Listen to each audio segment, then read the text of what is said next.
61A, lecture number 21. Announcements. Homework 5 is due tomorrow.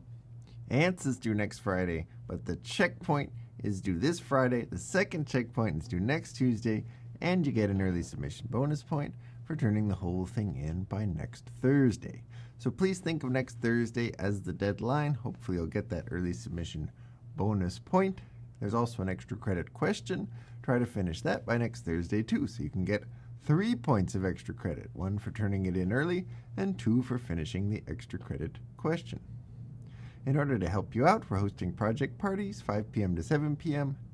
today, next Monday, and next Wednesday, all in Warren Hall.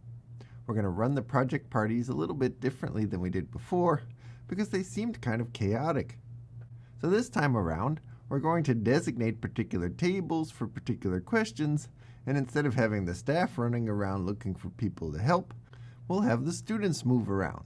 When you have a question about a particular problem, you'll go to the table for that problem and ask the TA who's there.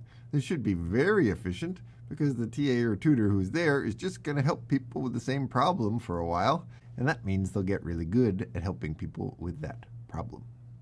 So let's try it out together and see how it goes. Good luck on the project.